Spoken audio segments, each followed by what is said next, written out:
My dad tried to snatch the keys to the lime green Lamborghini Aventador out of my hand, his fingernails digging into my palm. "You owe us this car," he screamed, spitting saliva onto my face. My dad tried to snatch the keys to the lime green Lamborghini Aventador out of my hand, his fingernails digging into my palm. "You owe us this car," he screamed, spitting saliva onto my face. "We raised you, we fed you, and now you parade this wealth in our faces while we starve. I'm suing you for parental support." I didn't pull away, I let him claw at the fobs. I looked him dead in the eye and smiled. He thought I was a billionaire. He thought the car was mine. He didn't know I rented it this morning for $2,500 from a shady agency just to bait him. And he certainly didn't know that the support he wanted was about to come in the form of a foreclosure notice on his beloved factory, which I had secretly acquired 24 hours ago. I'm Liam, 28. 10 years ago, on my 18th birthday, my parents threw my clothes onto the front lawn in garbage bags because I refused to go to medical school. "We don't raise mechanics," my mother sneered, kicking my box of tools over in the rain. "You are a disgrace. Don't come back until you're a doctor." I slept in my 1998 Corolla for 3 months. I showered at the YMCA. I ate samples at Costco for dinner. Meanwhile, they bought my younger brother Noah a brand new Audi and paid his $60,000 tuition because he was the future surgeon. Spoiler alert. Noah dropped out after 2 semesters to become a DJ and has been living in their basement ever since, draining their retirement accounts. I didn't become a mechanic. I started a logistics company. I worked 100-hour weeks. I built it from one van to a fleet of 500. I sold it last month for 8 figures. I never told them to them. I was just the disappointment who disappeared.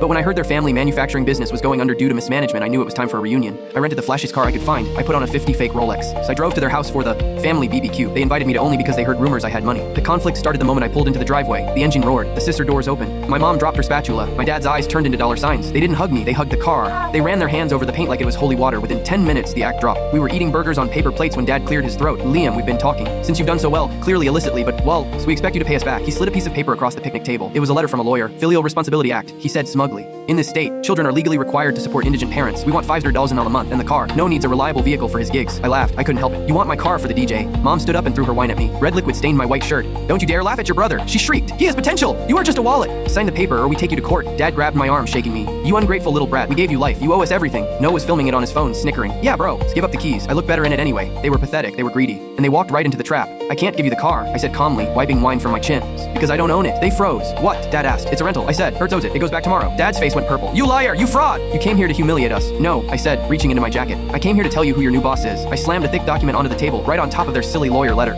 It was a purchase agreement. "I bought the debt on Miller Manufacturing yesterday," I announced. "The bank was about to liquidate you. I bought the note. I own the factory. I own the machines.